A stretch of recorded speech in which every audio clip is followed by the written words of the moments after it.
There's a moment approaching in your life, a moment so profound and unsettling that even Carl Jung himself hesitated to speak of it openly. He wrote of it only in fragments, burying his warnings deep within obscure manuscripts, hidden away from the eyes of mainstream psychology. Why? Because he understood the devastating implications of what he had uncovered, a psychological transformation so intense, so radical, that it could upend the very fabric of how we understand the human psyche. If you're an empath, someone who has spent years quietly absorbing the pain of others, carrying emotional burdens that were never yours to bear, this will feel uncomfortably close.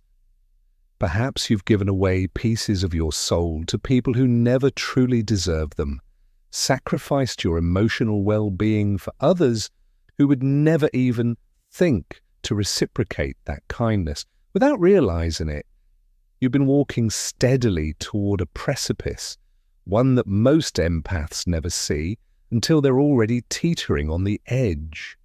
Have you noticed it? That strange sense that something inside you is reaching a breaking point. What I'm about to reveal is not just psychology, it's something far more forbidden, an understanding of human consciousness that Jung discovered through his most dangerous and shattered patients. These were people who had undergone transformations so complete, so absolute, that they could no longer be classified as ordinary human beings. Their experiences left traces in his private notes, a roadmap to a process that, if followed through, could alter everything you think you know about your empathic nature. This isn't about learning to be stronger or more resilient or mastering better emotional boundaries. No. This is about the moment when an empath's light doesn't simply flicker or dim. It mutates. It becomes something entirely different, a force Jung called shadow integration, a transformation so total that it can create a being far more dangerous, far more unpredictable than any narcissist could ever hope to become. Can you feel that possibility stirring inside you even now? You've likely felt it building for years, that slow, creeping exhaustion that no amount of sleep or self-care can cure. A deep, marrow-deep weariness born from being everyone's emotional dumping ground, their safe harbor, their silent confessional. Alongside it grows a quiet but insistent resentment, a feeling toward the very people you've spent years helping, healing, saving from themselves, people who took your gifts for granted, who demanded more, even as they offered you nothing in return. And then there's that voice, the one you barely acknowledge, the dark whisper at the back of your mind asking why you keep pouring yourself out for those who would never do the same for you, who would vanish the moment you stop being useful to their endless emotional needs. Perhaps you've brushed these feelings aside as negativity, as something shameful to heal or transcend, believing it makes you a bad person for even thinking such thoughts. Yet that whisper persists, growing louder, pulling you toward a truth you've been taught to fear. But Jung understood that these aren't symptoms of spiritual failure or moral weakness. Far from it. They are warning signs, signals of an approaching transformation so powerful it could either shatter you completely or give birth to something entirely new within your consciousness. Something so unprecedented that conventional psychology has no framework to explain it, no method to contain it, no language strong enough to capture its full impact. Most empaths, Jung noted, do not survive this transition intact. The weight of it crushes them. Yet those rare few who endure emerge as beings he could only describe with a mixture of awe and dread. They transcend the narrow roles of healer or destroyer, slipping beyond the familiar lines of light and dark, good and evil. They become integrated beings, individuals who hold within themselves both limitless capacity for compassion and unlimited access to the psychological depths of darkness. More than that, they wield the wisdom to know exactly when and how to deploy each side of their nature with a precision that feels almost surgical. Can you imagine possessing that kind of balance? Jung called this phenomenon the empath's dark night of the soul. What he uncovered through decades of studying extraordinary individuals who had been pushed past the breaking point was both astonishing and unsettling. For those who survived, the darkness was not a breakdown. It was never merely collapse or failure. Instead, it revealed itself as a metamorphosis, a transformation as absolute as a caterpillar becoming a butterfly. Only here, the butterfly is not fragile, delicate, or harmless. The butterfly that emerges possesses both the power to pollinate flowers with grace and the hidden capacity to inject psychological venom into predators with terrifying accuracy. You see, empaths carry within them a unique psychological architecture, one that allows them to absorb and process emotional energy in ways most people could never begin to understand, let alone replicate. And for years, perhaps even decades, you've used this rare gift in service of others to heal their wounds, to offer comfort, to provide a sanctuary where people could feel understood, accepted, loved without condition. You've been the listener, the healer, the safe space for countless souls who sought refuge in your light. But here lies the terrifying paradox Jung uncovered. The very same machinery that enables you to embody extraordinary compassion also holds the potential for extraordinary destruction.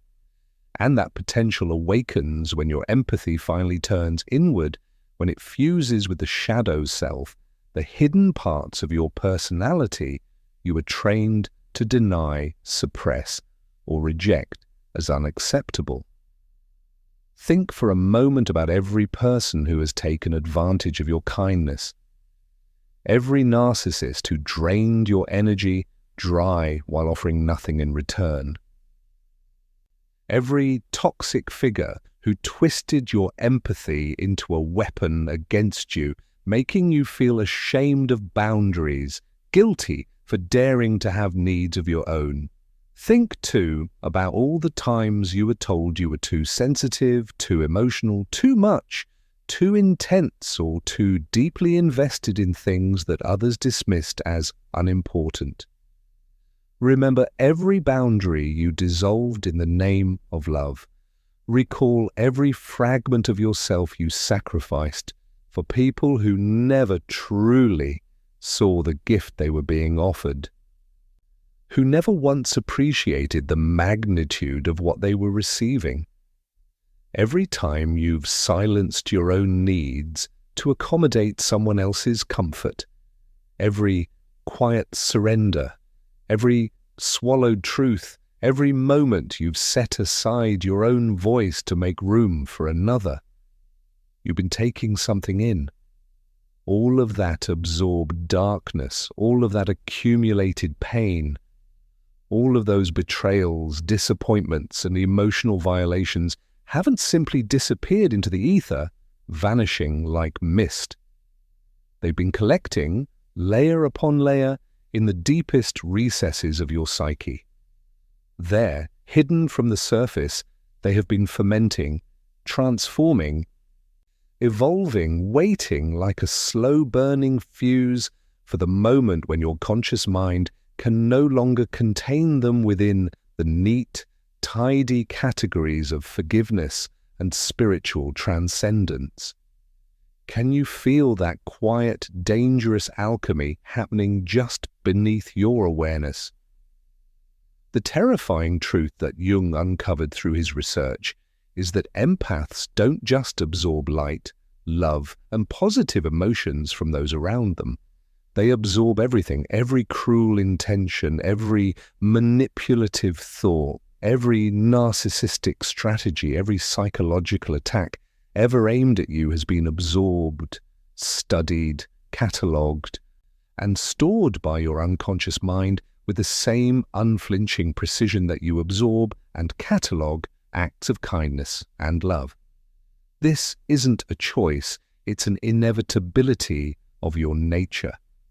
You've become, without realizing it, an unwitting expert in human darkness, not through study, not through deliberate interest, but through direct psychological ingestion of the shadow material that others have projected onto you. Years of being the target of humanity's most toxic behaviors, while still maintaining your commitment to compassion and understanding, have carved deep pathways in your psyche. And whether you notice it or not, you have been learning. Most empaths never recognize that while they've been busy healing others, while they've been focused on being sources of light, love, and emotional support, they've been simultaneously building the most comprehensive, intimate understanding of human manipulation, cruelty, and psychological warfare that exists. Every narcissist who has tried to gaslight you has, without meaning to, taught you exactly how gaslighting works from the inside out. Every manipulator who has attempted to control you has shown you in vivid detail which psychological buttons produce which responses. Every so-called energy vampire who has drained you dry has demonstrated precisely how emotional energy can be harvested, redirected, and weaponized. Without realizing it, you've received a masterclass in human darkness while consciously dedicating yourself to human light. Does that realization send a chill through you? And this creates a psychological combination that Jung found both fascinating and deeply concerning. This is the point where his warning becomes truly frightening, where his research led him into territory he was reluctant to explore but could not ignore. Because when an empath finally reaches their breaking point, when they can no longer maintain the illusion that their sacrifice and service will somehow transform the world, when they awaken to the reality that their light has been systematically harvested by people who will never reciprocate their kindness or even acknowledge the depth of what they've been giving, something unprecedented begins to happen in their psychological structure. All of that absorbed darkness, all of that catalogued cruelty, all of that internalized knowledge of human weakness and manipulation does not simply evaporate, nor does it get transcended through meditation, rituals, or spiritual practice. It integrates. It settles into place like molten metal, cooling into a blade. It becomes part of you, hidden but powerful, a force waiting to be wielded. It becomes accessible. It transforms the empath from a source of healing into something that Jung himself could only describe as psychologically apocalyptic for those who would continue to exploit empathic individuals. You can almost feel this integration stirring inside you already, can't you? That strange, growing clarity about people's true motivations and the sudden ability to see through manipulation, attempts that once left you confused, hurt, or doubting yourself, the rising awareness of how naive you've been about human nature, and the sobering realization of how much of your precious time, energy, and life you have poured into people who never deserved it. You may have noticed that you're becoming less patient with people's excuses, less willing to enable their dysfunction, less interested in being their emotional dumping ground, less concerned about being liked or approved of by those whose opinions you're beginning to recognize don't matter at all. Does that recognition feel like ice water running through your veins, or like a sudden, liberating breath of air? These aren't signs that you're becoming cold, heartless, or losing your empathic abilities. Far from it. These are the unmistakable signs that you're approaching the threshold of a transformation. One that will fundamentally alter not just how you see the world, but how the world experiences you when you're no longer willing to serve as its emotional shock absorber. Jung studied empaths who had crossed this dark threshold. Those who had been pushed far beyond their breaking point and somehow emerged as something entirely different from what they had been before. What he discovered in these cases both fascinated and terrified him, perhaps more than any other research subject he ever encountered.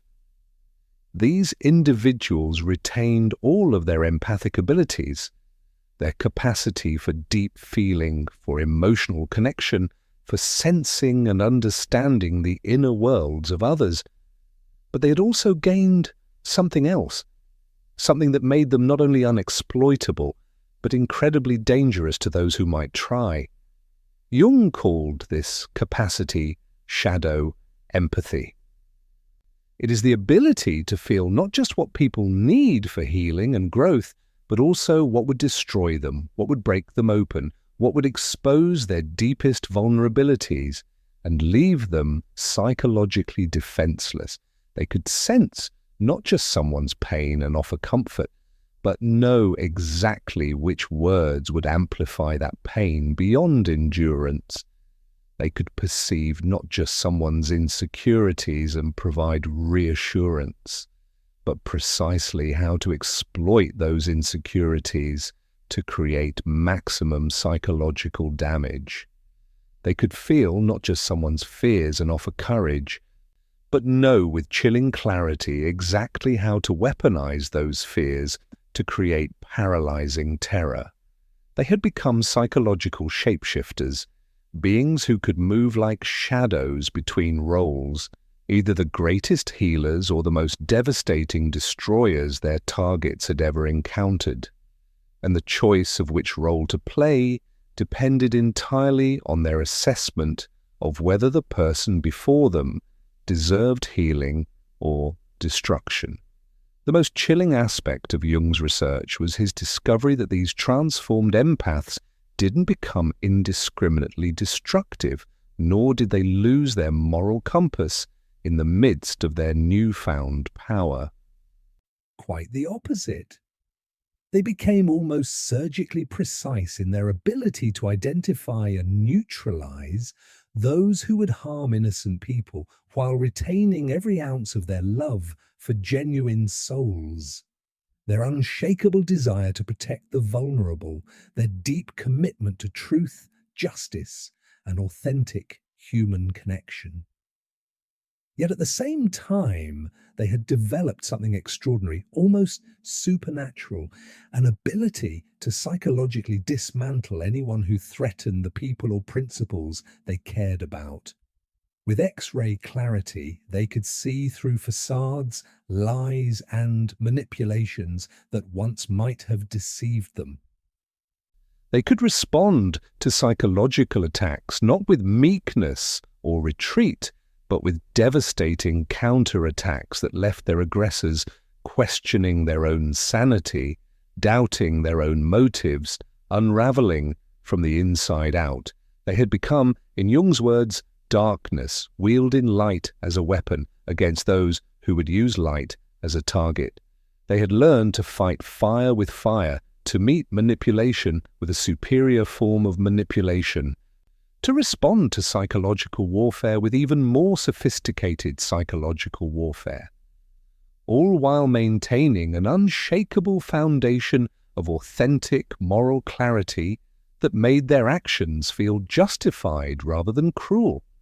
Like a blade sharpened by years of restraint, They had become the psychological equivalent of immune systems for human consciousness, capable of identifying and eliminating threats to emotional and spiritual well-being with ruthless efficiency. Can you imagine how unsettling that would be for those who depend on exploiting others? This transformation terrifies narcissists, manipulators, and energy vampires in ways that nothing else can. These individuals have built their entire existence around exploiting empathic responses, around seeking out people who will absorb their toxicity without resistance, around locating sources of emotional energy they can drain without consequence. When they encounter an empath who has integrated their shadow, who has learned to wield darkness with the same precision they once wielded light, who can out-manipulate them while still maintaining moral superiority, their entire psychological framework collapses. They suddenly find themselves facing someone who can read their strategies before they even implement them, someone who can predict their moves and counter them effortlessly, someone who can turn their own weapons against them with devastating effectiveness. It's as if the predator has stumbled into a mirror and discovered it is no longer the hunter, but the hunted. But here's what makes this transformation even more profound and potentially more dangerous for the existing social order. The dark empath doesn't merely develop the ability to destroy those who would harm them.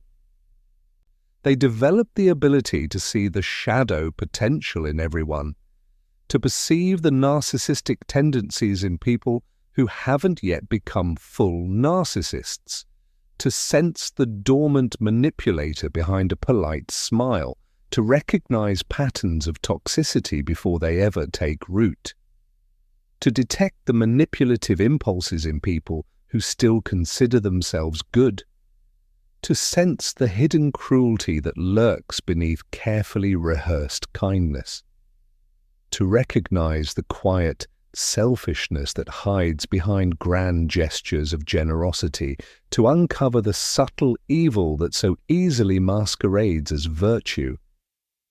This level of psychological X-ray vision is not some casual skill.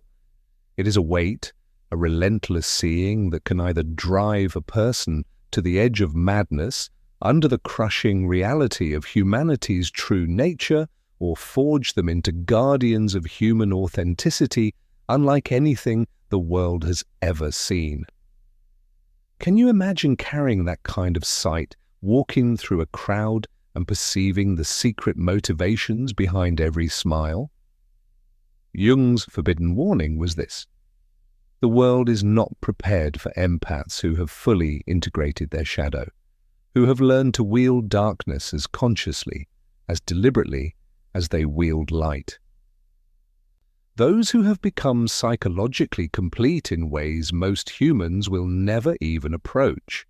Our society depends on empaths remaining in their light-only state, quietly serving as emotional shock absorbers, as healing stations, as psychological dumping grounds for collective human darkness. The entire social structure relies on having people who will absorb toxicity without fighting back, on those who will heal dysfunction without demanding real change, on individuals who will give endlessly without requiring reciprocity. But when empaths evolve beyond this role, when they become beings who can navigate darkness as skillfully as they navigate light, when they stop being sources of free emotional labor and transform into forces of psychological accountability, they represent a direct threat to every system that depends on the exploitation of empathic individuals. They become immune to manipulation, invisible to energy vampires, and deadly to anyone who would dare abuse their former innocence. They transform from victims of psychological predators into apex predators themselves, capable of hunting and destroying those who would harm the innocent.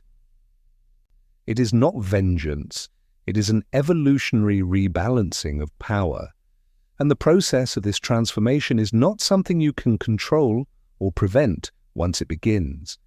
It is an evolutionary response to sustained psychological assault, a metamorphosis triggered when an empath's survival mechanisms finally integrate with their empathic abilities after being pushed beyond every reasonable limit. You'll know it's happening when you start feeling less affected by people's opinions of you, when the sting of disapproval fades into irrelevance, when manipulation attempts begin to feel pathetic rather than threatening. You start seeing through people's facades with uncomfortable, almost clinical clarity, when you begin to understand exactly which psychological buttons to push to get the results you want from any interaction. Not as a game, but as a form of self-defense and discernment. And perhaps most frightening of all, you'll start to enjoy the power that comes with this understanding, not in a cruel or sadistic way, but in the quiet, fierce way that someone enjoys finally being able to defend themselves after years of being defenseless, in the way that someone enjoys holding a weapon after a lifetime of being disarmed, in the way that someone, for the first time, realizes they are no longer prey, but something entirely different.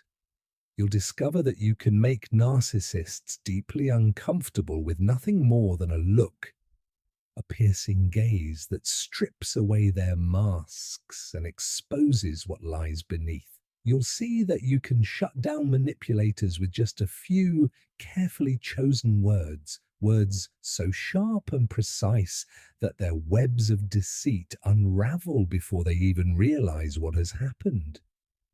You'll find that you can create psychological boundaries so impenetrable, so unyielding, that toxic people will instinctively avoid you altogether, without you needing to say or do anything explicit to drive them away. It is as if your very presence becomes a shield, a silent warning that predators dare not cross. You'll realize that all those years of being everyone's emotional support system, of carrying pain that wasn't yours, of absorbing darkness while radiating light, have given you something invaluable. They've given you a kind of doctorate in human psychology, a depth of insight that even the most highly trained therapists may never attain. You'll come to understand human motivation, manipulation, and psychological vulnerability at a level that feels almost supernatural, as though you can read the coded language of the human soul itself. And with that understanding comes choice. The choice of using this knowledge to heal or to destroy, depending on what you determine each person truly deserves, based on their intentions and their actions. Jung's research revealed that empaths who complete this transformation successfully become some of the most powerful healers and protectors humanity has ever known. Individuals capable of creating sanctuaries of safety where genuine growth can flourish, while simultaneously holding the ability to identify and neutralize psychological predators with terrifying efficiency. But such individuals also become some of the most dangerous people to cross, because they possess not only the empathic ability to know exactly what would wound someone most, but also the psychological sophistication to deliver that wound with surgical precision. They carry both medicine and poison within them, and the discernment to choose which to administer. They develop the ability to heal those who are genuinely seeking growth, while at the same time being fully capable of psychologically dismantling anyone who would harm the innocent. They become psychological warriors, fighters who wage battles in dimensions that most people don't even know exist, realms of thought, perception, and unconscious influence. They learn to wage war against human darkness while never losing sight of their commitment to human light. They become the living embodiment of justice backed by power, of compassion safeguarded by the willingness to destroy those who would abuse compassion. And this led Jung to ask a question that unsettled him so deeply he hesitated to publish his findings. Could humanity handle the existence of beings who possessed both unlimited empathy and unlimited access to psychological darkness, beings who could choose moment by moment whether to heal or to destroy based entirely on their own moral assessment? He worried, with good reason, that transformed empaths might step into the role of judge, jury, and executioner for human consciousness itself, deciding who deserved compassion and who deserved destruction, not according to external legal or social frameworks, but according to their own internal value system.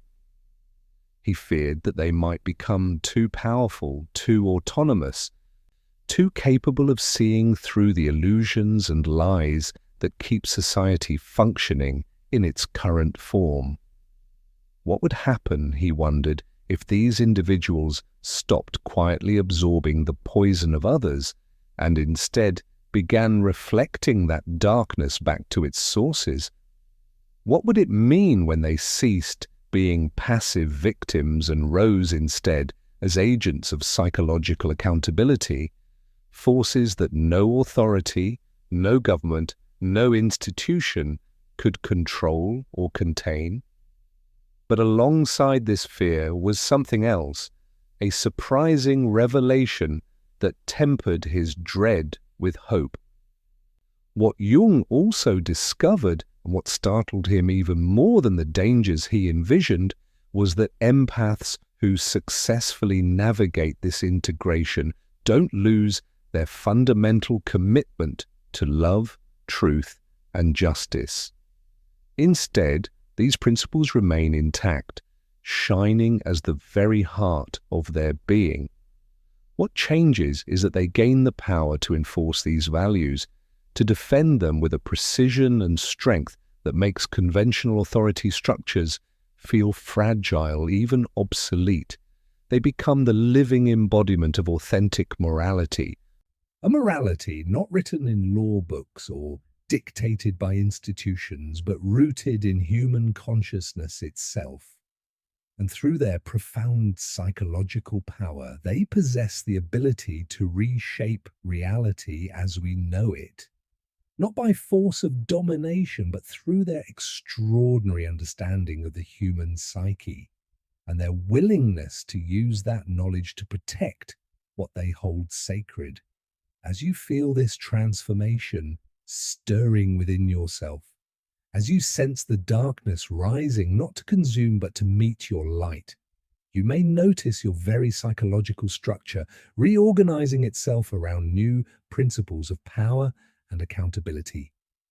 This is not corruption. This is not the loss of your soul. It is the emergence of wholeness. You are not becoming evil. You are becoming complete. You are not losing your empathy nor your boundless capacity for love and healing. Instead, you are gaining the ability to protect these qualities from those who would exploit them. You are not descending into shadow, but learning to wield it just as consciously and deliberately as you once wielded light. Darkness becomes a tool, not for destruction, but for the preservation of all that is worth defending. And the world, whether it realizes it or not, needs exactly this. It needs empaths who can move fluidly between both dimensions of human experience, who can heal those who are ready for growth and, with equal clarity, neutralize those who would sabotage that growth.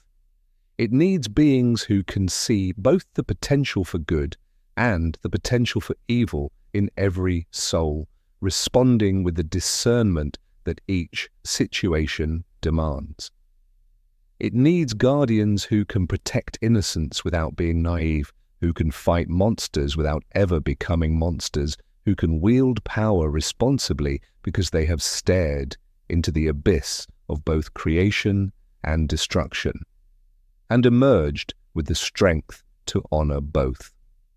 Jung's final warning was also his greatest hope, that empaths who undergo this extraordinary transformation would use their newfound power responsibly, that they would rise not as destroyers of human consciousness, but as its guardians, that they would learn to wield their integrated shadow not to extinguish light, but to protect it, to defend it, to preserve it against those who would exploit or corrupt it. The choice of how to wield this shadow empathy, this almost godlike psychological omnipotence, remains yours and yours alone. It is the ability to heal or to destroy, to nurture growth or to dismantle deceit with surgical precision. But choose carefully, because once you step across this threshold, once you embrace this integration fully, there is no return to the innocence of the empath you once were. The gentle version of you, defined only by light, will no longer exist. You will become something unprecedented, something that Jung himself could only glimpse in his most profound and secret research into human potential, something that may represent the next step of human evolution, a leap toward a higher state of consciousness, or conversely, a dangerous deviation from human nature itself. The terrifying moment when an empath goes dark is not a fall from grace, nor a descent into evil, but something far more complex and unsettling. It is, in truth, an ascension, an emergence into a level of psychological integration that most humans will never even approach, a completion of the self that dares to embrace both light and shadow, holding them in conscious harmony rather than in endless opposition. And for those who reach this point, the question is no longer whether the transformation will occur, for it already has. The real question is what you will do with the unprecedented power that awakens when your light and shadow no longer war against each other, but merge into one unified force. When you finally stop being a victim of human darkness and instead become its master, the echo of Jung's forbidden warning grows louder, resonating across time with both terror and hope. The world is on the verge of discovering what empaths truly become when they stop absorbing darkness and start wielding it. The only question left is this: are you ready to discover who you really are when you are no longer afraid of your own psychological power?